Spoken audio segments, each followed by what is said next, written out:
Éthique et Smart consacré à l'éthique dans la relation bancaire. On va plus loin dans ce dernier chapitre, on se projette dans l'avenir, toujours avec Laurence Niclos qui est directrice conseil banque chez Soprasteria, Jean Dédier, fondateur de WeTechCare et d'Emmaüs Connect, et Pierre de Buren, directeur marketing de la Banque Postale. La finance verte, voilà ce dont on va parler maintenant dans ce dernier chapitre, l'accompagnement par les banques de la transition environnementale et sociétale de notre économie.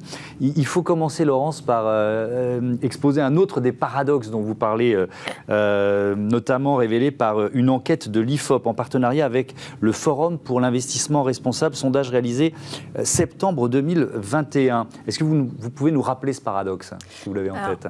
Tout à fait. Ce baromètre révèle que 6 Français sur 10 se disent concernés par l'impact RSE, responsabilité sociétale environnementale, dans le choix de leur placement. Donc c'est pas rien, 6 sur 10. Oui. Et quand on regarde combien ont réellement investi dans des fameux fonds socialement responsables, on a 6% seulement des Français qui ont investi dans ces fonds. Donc encore une fois, paradoxe, c'est-à-dire que je suis conscient qu'il faudrait que j'aille vers du financement vert, mais d'un autre côté, je ne le fais pas. Comment vous l'expliquez ? Est-ce qu'ils sont méconnus peut-être, pas suffisamment mis en avant ? Moi j'ai l'impression que là, depuis quelques mois, pour ne pas dire un peu plus, les banques mettent surtout ça en avant, donc comment vous l'expliquez ? Alors il y a quand même de la méconnaissance. Dans cette même étude, on parlait de 12% des Français qui finalement connaissaient l'existence de ces fonds. Donc forcément, encore une fois, il y a une question de pédagogie, de faire connaître ces fonds.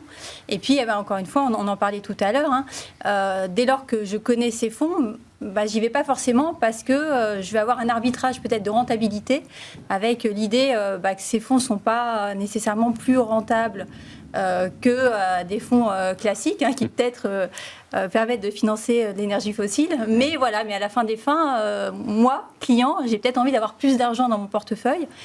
Et donc, contradiction, même si je suis pour la finance verte, je vais aller investir peut-être dans l'énergie fossile. Voilà. Alors, Pierre de Buren, les fonds ISR sont-ils forcément moins rentables que les autres ? Non, c'est une idée reçue, ça. C'est une idée reçue, c'est une crainte. Vous en parliez tout à l'heure, Laurence, entre la différence entre l'intérêt personnel et l'intérêt collectif. La réalité, c'est que la gestion de conviction, et nous, on connaît bien parce qu'on est passé 100% ISR en 2020, la gestion de conviction, elle va chercher du long terme, de la construction sur le long terme. Les épargnants français ont une habitude de placement très long.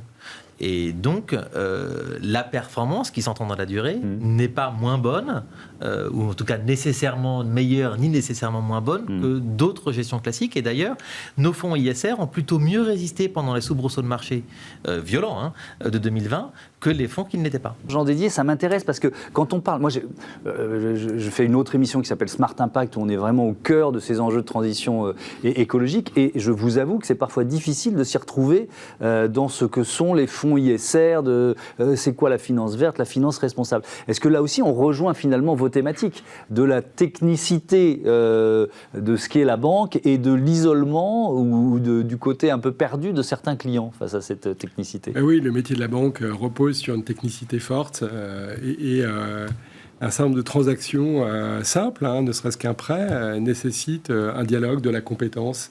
Voilà, c'est quoi les taux, c'est quoi l'historique des taux, c'est quoi les conversions, etc. Et tout à chacun n'a pas cette formation d'économiste ou n'est pas branché sur cette actualité-là. Voilà, le fait d'avoir un conseiller, évidemment, on y revient, est une énorme sécurité. Voilà, et constitue par-delà ça, en plus, une habitude de dialogue. Voilà, c'est une modalité de dialogue. Voilà. Mais ce que vous me dites depuis tout à l'heure, c'est quand même une pierre dans le jardin des néobanques qui ont pas ou très peu de conseillers, quoi. Non, alors moi, je n'ai pas apporté je sais bien, mais bon. Sur ce que...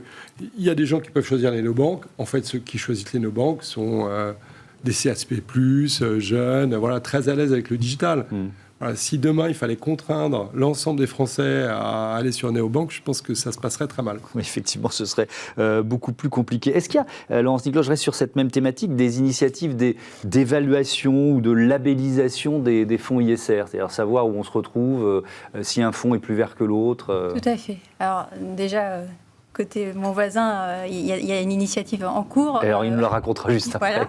Donc, on peut parler des autres, alors. On peut parler des autres. Il y a une initiative qui est très intéressante, d'autant qu'elle est un peu plus ancienne, qui est côté Natixis, donc du groupe BPCE, qui date de 2018. Et ils ont mis en place un système en fait, de bonus-malus lié au financement ayant un impact sur le climat.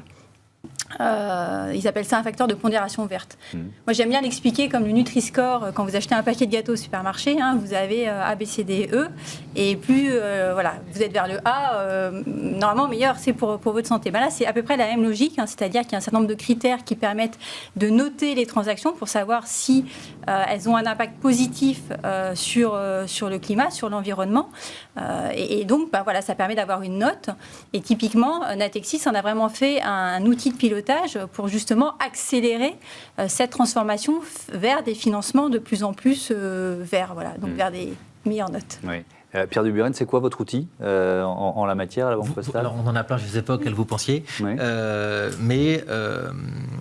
Là, nous avons lancé la semaine dernière une gamme de fonds à impact. De partage. C'est quoi un fonds de partage ? Un fonds de partage, c'est la banque et l'asset manager vont donner une partie de leur commission de gestion à des grandes associations qui vont travailler pour la transition juste. Et donc voilà, on partage ce que nous donne le client et ce qui fait usuellement notre chiffre d'affaires avec des associations qui vont porter le sujet encore plus loin. Alors je reste sur la question du classement. Alors il y a un grand changement européen qui s'appelle la taxonomie verte, donc qui flèche les investissements en fonction justement de leur impact, notamment environnemental, pas seulement, mais notamment environnemental. Est-ce que vous avez toutes les données aujourd'hui pour appliquer la taxonomie verte ou est-ce qu'on n'y est pas encore ? Est-ce que c'est encore un peu obscur ? Alors, c'est encore un petit peu obscur. Heureusement, plus tellement pour les banques, mais encore beaucoup pour les épargnants. La taxonomie verte, elle a pour but de poser un cadre normalisé, très standardisé de l'ensemble des émetteurs pour savoir dans quelle catégorie de durabilité ils sont. C'est ça. Ensuite, les différents gestionnaires d'actifs vont progressivement adapter leur propre modèle interne.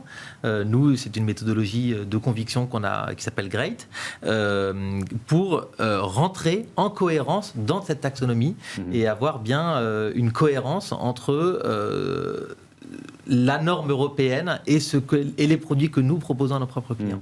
Donc ça va prendre encore... Ça va prendre un petit peu de temps, mais que les clients se rassurent. Les asset managers ont déjà tous des réponses ISR. S'ils veulent de l'ISR, ils peuvent le trouver. D'ailleurs, chez nous, ils ne trouveront globalement que ça. Je voudrais terminer, il nous reste 1 minute 30, Laurence Niclos, par un dernier thème qui est soulevé par la note de l'exploratoire Sopra Steria Annex, c'est la question du service attendu par les clients, et puis peut-être aussi du service qu'ils sont prêts à payer. Alors, le problème, c'est que les clients, ils ne sont plus prêts à payer grand-chose. Oui, c'est ça. On s'est habitué à la gratuité un peu partout. En fait, c'est exactement ça. Je dis ça aussi pour les médias, d'ailleurs, et c'est dévastateur, il faut l'admettre. Complètement. On parlait des néobanques. Alors, encore une fois, on fait le procès de personne, mais tout ce qui a été banque en ligne, néobanques, ils ont vraiment fait de l'acquisition de clients alors déjà, on vous donne de l'argent quand vous êtes client, ça c'est déjà sympa. Et en plus, sur des modèles gratuits, c'est-à-dire vous ne payez pas votre carte bleue, vous ne payez pas les frais de gestion. Et donc, dans l'inconscient des Français, c'est devenu un peu la norme que finalement, la banque, c'est gratuit. Sauf que, vous le dites, comme pour les médias, tout ce qui est apport de conseils, on en a beaucoup parlé, le rôle des conseillers, donc apport de conseils, de réassurance, le fait d'avoir des réseaux d'agences ancrés dans les territoires qui sont quand même là pour accueillir tous ces publics, encore une fois, on parlait d'inclusion bancaire, ça a un coût et ça a une vraie valeur. Et voilà, quand les objets ont de la valeur, ça a un prix. Et donc, encore une fois, la difficulté, c'est de faire comprendre aux clients, non pas ils ont du mal à comprendre, mais on ne le dit peut-être pas assez. Mais encore une fois, quand je veux avoir accès à du conseil, il y a une valeur derrière et donc il y a une valorisation. Voilà, il y a un prix à payer. Et par exemple, il y a un acteur de... Rapidement. Non, mais voilà, il y a des banques qui réfléchissent justement à des modèles qui permettent de dire si vous voulez du conseil personnalisé, vous le payez, mais si vous ne payez pas, il faut être d'accord pour avoir accès à une plateforme de conseil. Mais en tout cas, c'est vraiment la conclusion de notre sujet en termes d'éthique, c'est qu'il y a des choix à faire et qu'il faut assumer ces choix. Merci beaucoup, merci à tous les trois, c'était passionnant. Merci d'avoir participé à ce numéro d'Ethic et Smart. Je vous donne rendez-vous dans quelques semaines pour continuer d'aborder ces questions. Un grand merci à Victoire Père qui m'accompagne à la préparation et à la programmation. Et c'est la première fois qu'elle fait Ethic et Smart, donc merci Victoire d'être à mes côtés. Salut à tous.